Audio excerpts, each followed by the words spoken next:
So, Paul, tell me what you're going to play. Yeah, I'm going to play. It's a song that's written by Shane McGowan on the Pogues' definitive album, Rum Sodomy and the Lash. It's called The Old Main Drag.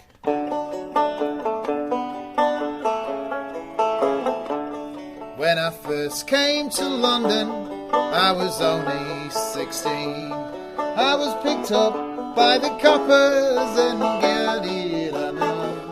Between the metal doors at Vine Street, I was beaten and mauled, and they ruined my good looks for the old main drag. In the cold winter nights, the old town, it was chill.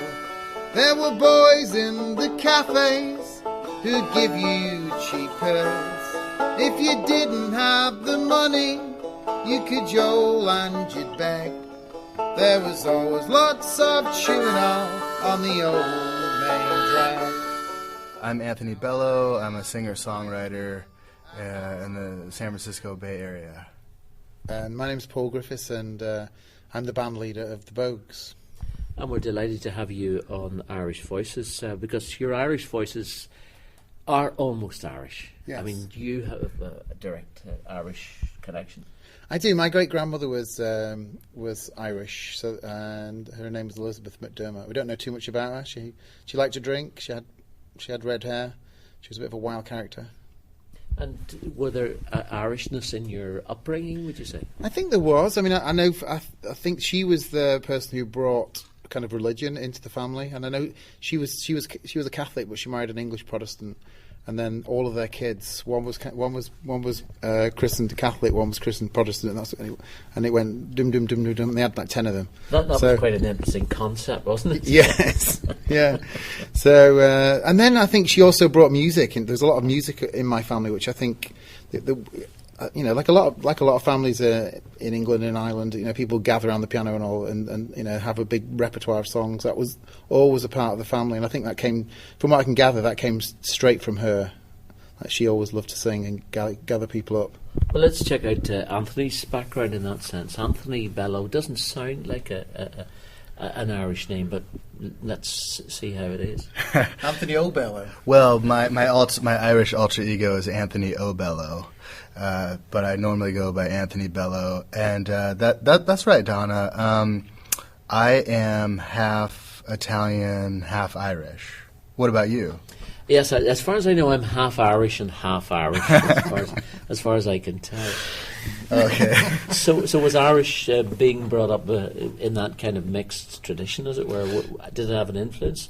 Well, it did. It's on my mother's side, and well, the Italian on my father's side did kind of dominate, but I always knew that the Irish heritage was there.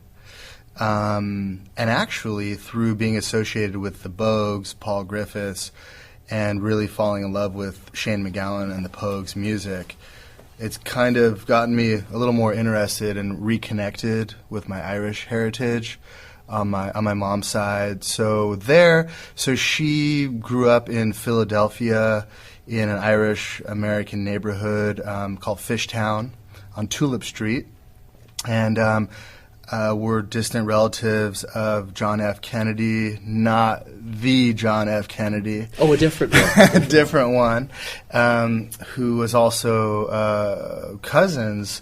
I think cousins. My mom's here, so she can verify all this. Cousin of Legs Diamond, the infamous and somewhat tragic Irish-American gangster and bootlegger. You would have more expected that to come from your Italian roots rather than your Irish roots. I didn't even know they made Irish-American gangsters, but I guess they do. So Billy the Kid apparently had similar connections one way or another, though I think he's been exonerated since, so we're all right. Tell me about the Bogues, how it all got underway. Oh, yeah. I was doing my own stuff. I was doing my singer-songwriter stuff, and I was talking to a friend of mine about what would be a really fun musical project, because I was getting a little bit... I was having a bad week or something like that, and she said, why don't you just do something really fun? And I was thinking about just thinking about times in my life when I'd really got kind of swept away by music, and I just thought about the record that the Pogues made, I think in 1985, Rum, Sodomy and the Lash. And I always loved that record. And I just started thinking about that record.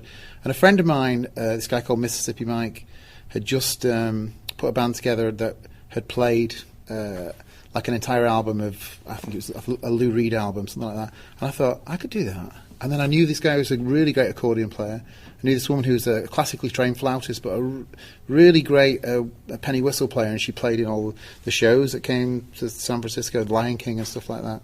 And I thought, I could do that. I could get all these people together who are great musicians and just do the record. And then I spoke to a woman who was the booker at this bar in San Francisco called the Makeout Room, and she said, if you put that band together, I'll put you on St. Paddy's night. So I just mentioned it to a few people, and within a couple of days I had the whole band assembled. And she booked us, and got everybody together, and it was a 10-piece band actually, and it was fantastic. And then we had an amazing night on St. Patrick's Night 3 years ago, and then since then other people have asked us, to do other shows around the city. So we just kept it going and learnt some more songs and brought some more people in, and we're just trying to have a really good time, and the players are really good, the musicians are really good. Fairly well to you, my own true love. There were many fairly wells. I'm bound for California, a place that I know right well. So fairly well, my own true love. For when I return united we will be. It's not the leaving of Liverpool that grieves me, but my darling, when I think of thee, I am bound on a Yankee clipper ship. Davy Crockett is her name, and her captain's name, it is Burgess, and they say that she's a floating hell. So fairly well, my own true love, for when I return united we will be. It's not the leaving of Liverpool that grieves me, but my darling, when I think... Anthony, I see your mother here. So we're going to digress ever so slightly. Legs Diamond. Tell us about that.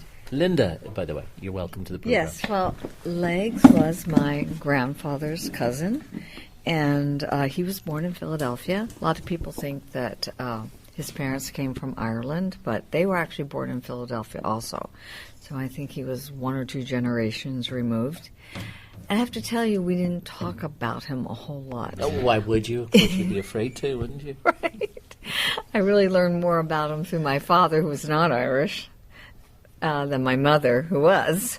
And Legs was a bootlegger, from what I understand. And I think he got his name from escaping so many times from the police. He got good, strong legs. Good, strong legs. I mean, he got shot a few times, but survived, and was born and grew up in Philadelphia. But I believe he died in Albany, New York. I'm afraid to ask, was it in circumstances and as a consequence of his gangsterism? Or Definitely. That did seem to be a bit of a family trait in our particular side of the Kennedy family. So at the end of it all, he came to a disastrous end, like Bonnie and Clyde. Right. And I think he was 33, 34. He was young. I read that he was 34, and somebody had said about him, ain't there nobody that can shoot this guy? Ain't there nobody that can shoot this guy so he don't bounce back? Which is what he did. So not only has he good legs, he had a good stern, stark body as well. Right, and he could just bullets. escape. He dodged bullets, right. That's what he was Kind of doing. like Rasputin. A little bit like that. And are you, does the gangsterism run in the family still? Let's see. Paul's not even... That I'd say so. I think that particular part of the family Paul's nodding his passed head on. yes. They've passed on. Okay, so you don't bootleg in your spare time then? No, I don't. Did you say passed on or passed it on? Passed on. Mom, you don't bootleg and womanize? No, I don't do that. But the Kennedy brothers did do a lot of that. And how Irish was your upbringing? Not too Irish, actually. They sort of hid that from me. I mean, I knew we were Irish and I knew we were Kennedys, but that wasn't emphasized. It was actually my father who gave us all those savory stories, which were actually true. So, Interesting story about those Kennedys. The other Kennedys had a bit of a dark background too. The other famous John F. Kennedy. yes, they certainly did. Right. But we were not quite of that royalty. No, I don't think they were at the time, were they? Perhaps they had stronger legs. Perhaps they had stronger legs, right, and more resources. But I was telling Anthony on the way over, the three Kennedy brothers in my family were Walt, Herb, and Sam. Yeah, they're good, strong Irish names. And Herb weighed 640 pounds. Wow. And he was a terrific dancer. Wow. Right, and he had many, many lady friends. Wow. Right. So he had extra large legs. He had extra. They weren't tall. I'm probably taller than they were, but they were large people. But they did know how to enjoy life. Thank you for joining us. Thank you for the enlightenment. I want to come back to Anthony and ask how he got involved in this band. Or is this just an undercover route to bootlegging? Well, my dad used to call me Little Legs, or Legs Junior, when I was growing up. So, look, quick thing about the half Italian, half Irish. You know, it's a very early 20th century American kind of background. And I do know that there was some, animosity at times between the two immigrant groups. And, the Irish got here first. So the Italian, that I think that's partly where that comes from. I don't know too much about that history. I just know a little bit about it. So how did I get involved with the Bogues? Well, Paul, who's my dear friend and songwriting partner, we've attempted at least to write some songs together. And I admire him as a songwriter. He's a fantastic songwriter. And we've performed, he's, Paul Griffiths, singer-songwriter as well, as the band leader of the Bogues. And he asked me to open for the Bogues a couple times. Now, I had casually, heard of the Pogues, and remember the Bogues are a celebration band, a celebration of Shane MacGowan and the Pogues. And anyway, I opened for them over a number of years, two or three times, and gradually each time I dipped more into the Pogues discography, and just kind of became obsessed. And I think it reached its kind of pinnacle this last Christmas time, and ever since then I've just been. I think I'm like officially a Pogues fan now. I mean, I don't know. I'm not like the world's foremost expert, and I mean, not like that would be like something to be proud of or anything. But I definitely got kind of hooked for real. When you become like a real fan or something like that. So that fueled this whole thing, and then that's why we're collaborating on this St. Patrick's Day 2015. By the way, Friday, March 13th at the United Irish Cultural Center, 45th Avenue, San Francisco. I've sailed with Burgess once before, and I think I know him well. If a man's a sailor, he will get along. If he's not, then he's sure to tell. So fare thee well, my own true love, for when I return, united we will be.